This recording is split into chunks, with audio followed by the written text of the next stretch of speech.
So in this video, I wanted to talk about kind of like a list of best practices that I've put together, just things to keep in mind with respect to collaboration. Now, these don't necessarily have to do with Studio One in general.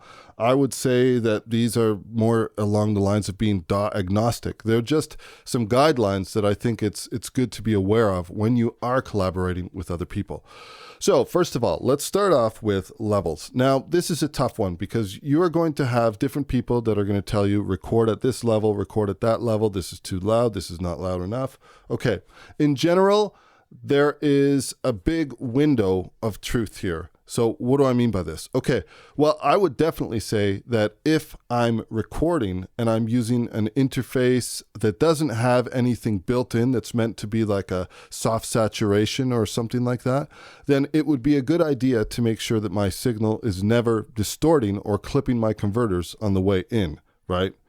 Now, how loud you choose to record, whether you want your peaks to constantly sit at like -3 or whether you want your peaks to constantly sit at -12, as long as you're operating within the comfort range of your interface and its dynamic range, you should be good. So does that mean that I am right or I am wrong because this waveform looks kind of wimpy and it's not like some other people's waveforms may look like this when they record it? No, it doesn't. And truthfully, once you get it into the DAW and it's in the digital domain, this obviously changes if you're going back out to analog gear, but once you get it in the actual box and you're working with it, you can move things up or down, and as long as you haven't clipped your converters while it was being recorded, you're going to be fine. The other thing to be aware of is if you're collaborating with somebody else and you record at, for example, really conservative levels, if the other person wants to have those higher when they bring them in. So sometimes, not all the time, but it has happened to me before where I've sent something and somebody has said, hey, it's a little weak. Can you bring that up, by comparison to my other stuff?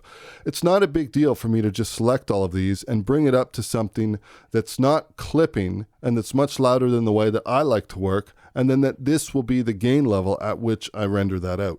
So it's not really about having a normalized standard that we follow where every single track should be normalized to this RMS or this peak level. It's just about being aware of your levels, being aware of your gear, being aware of your converters, where the sweet spots are, how far you can push things. And then also, and perhaps most importantly, is being aware of the other person that you're collaborating with and what they would like to receive. So I would tend to think that, most people would probably want their levels a little bit louder than the way that I work, but I would ask them, I guess, at first and see where they like to sit. And once you collaborate with somebody, more than once, especially if you receive some files from them, you get a general idea of where they like to have things sitting in terms of if you're exporting a mix down or a vocal or raw tracks or whatever the case might be. So that was the first one, levels. Next thing, MP3 exports in different DAWs. I don't want to get too far into this, and I contemplated exporting a bunch of different MP3s from different DAWs and bringing them in and showing you. And I think that would just be kind of like a waste of time because I'll just say it as a blanket statement. MP3s are a great resource. They're a great thing to have if you need to send a quick mix to somebody, if you want to send it over, text message or WhatsApp, or if you're using a messaging service like an Android or iOS devices. But I don't really think there's any place for MP3s in a song file session in terms of having it in there. Now, when you export an MP3, let's say that it's an exact duration. A lot of the times if you're going from one DAW to another, what you'll find is that maybe the actual file duration is the exact length that it should be. It usually isn't, but maybe it is. But what you might find is that this little pocket of blank space in the very beginning of the MP3, and it's pushed everything else down. So what that means is if you just drag that into a bar position and start recording along with it, that timing is like a tiny bit off. Now, it might not be a lot off, but it's enough off that it changes things. So always try to work with WAV files and AIF files, MP3 exports. If sometimes have had to have occasions where I've had to work with an MP3 and we even had to mix and do the final mix down with an MP3 because for whatever reason, maybe we couldn't get the track outs or the stems or the multi-tracks from a producer, and the mix was great that they were using, and I was just hired to record a vocal and then do a basic mix with a vocal against a stereo file. So I have had to do that, but I don't really think there's a place for them besides just exchanging things for easy listening. And if you do and you like something, immediately try to source the WAV file or the AIF. Okay, different formats: 44.1, 48, 96, 88.2, 192, 176, whatever the format is. If you receive something, if you receive some files, and you receive, let's say, some files that are 24-bit 44.1, okay, 99% of the projects that I work on or that I start, I shouldn't say 99, but let's say like over 80% of them, they're 24/48. Why? It's just a habit. It's a habit I got into when I started, because when I very first started, I was working with a lot of like post sound. I was trying to get into sound design. I was trying to get into mixing for television and, like documentary stuff, corporate work and things like that. So I was always working at 24/48. It's still a habit that I follow to this day. But if I get something that's 24/44.1, or if I get something that could be 24/48, I will leave it in the file format that the person sent it to me in, if I'm going to have to deliver something back to them, right? There's no sense changing it. And if you were to send something back to somebody else, if they sent you something that was 24/44.1 or 24/88.2, and then I sent them something back that was 32-bit 96K, it would just kind of be annoying. So I generally work in the format that I'm given.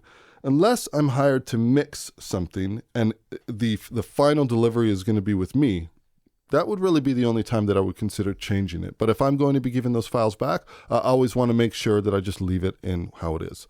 Okay, knowing how to export files, multi-track regions versus stems. Okay, this is immediately going to get complicated because lots of different people think of stems and multi-tracks in different ways. Now, if you talk to old school people, who, when you talk about multi-tracks versus stems, you might get a completely different explanation, or you might get a completely different rule from them than if you talk to somebody who maybe started music production a year or two ago and is what they're calling stems or something like that. So all I will say about this is understand how to export the different types of files that you need. So for example, if I take a look at this project, I know that I've got lots of different files over here. I've got stuff that is, a virtual instrument. I've got some loops over here. I've got these audio files. This one over here, I've got these. These have Melodyne on them. It's a really good thing to understand how to export in different ways. So for example, if somebody wanted just mono raw audio regions from me that potentially even had no tuning on them, then it would just basically be me taking this file over here and making sure that my crossfades are in place and that my edits are good. And once I've double checked all those crossfades and those edits, then at that point, it would just be about me making a decision of how I want to export this.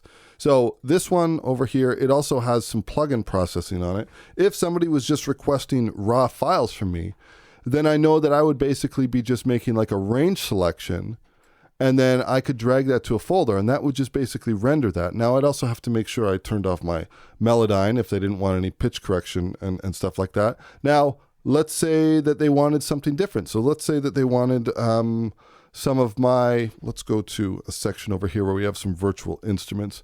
Let's say, where is it over here? Okay, so this synth bass over here. Let's say they wanted a stereo print of this synth bass exactly as it was in my mix. Well, then I have the option to use my export stems option, right? And then I could go to the channels, and then I could find the exact one that I'm looking for, which would be, in this case, synth bass.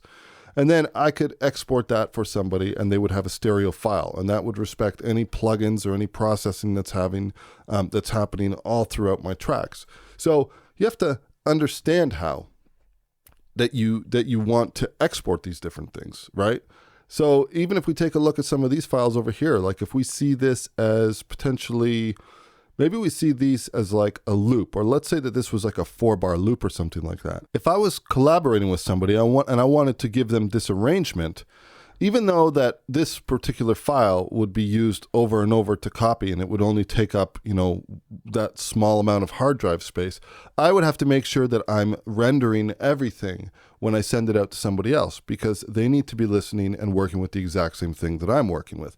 So we have different options that we can use, right? And then in Studio One, it becomes even a little bit more robust, because we have the option to do tracks versus channels when we export stems. So I'm not going to get into all these different methods. I've covered every single one of these in extreme detail. All I will say is that understand how to export the different types of formats that you need in the DAW that you're working with. So if somebody says, oh, I love that, I love your drums, so just send me your drums exactly as is. The keys are really cool, but maybe you could give me, the option without the reverb, so send one dry, or maybe you could split up the reverb with the effects return with the dry signal, so I have those both options. And then they say, oh, the vocals sound great, I like your tuning, but I'm going to mix it myself, so can you send that just as a mono audio region? You have to understand how to export everything that the other person is asking for, or you have to understand how to export what you want to give to the other person, because you might want to commit some of your things. Okay, so we have knowing how to export things. Okay, labeling files. I mean, this just goes without saying. Everything should be labeled if you're sending something to somebody else. Okay, if it shouldn't be a guesswork of audio 1_2. It should all be labeled. It should be like lead vocal, background vocals, bass, guitar, whatever the element is, whether it's a multi-track or a mono region of a stem, or whether that's like a something that's been mixed down or rendered together as a group. It should all be labeled. Okay. Next up, and this is something to talk about too when it comes to exporting, is exporting from bar 1. I can't tell you how many times I've been working on something, and maybe the original production happened in a different DAW, and we're working on a mix or something, or we're doing some production or some recording, and somebody goes, what's going on with that sound? And I go, I don't know. This is what I received. And they listen, they go, oh, no, something's going on. That's like the wrong version or something like that. So they will actually send me something else, or they'll say, here, I'll email you a file or something like that, and they'll send me something. And it'll be like, in the worst case scenario, it would be that I'll receive this little sound bite that I don't know where it goes, and it might not even exactly be starting on a grid boundary. So anything that you do, if you're sending files to somebody, try to start it all exactly at bar 1, so that all of the files, when they line up together on the bar 1 position, or from your bar 1 in the song, because the mix engineer or producer might create a new session, and that might be their bar 10, for example. But make it so that all of your exports are starting at the exact same spot.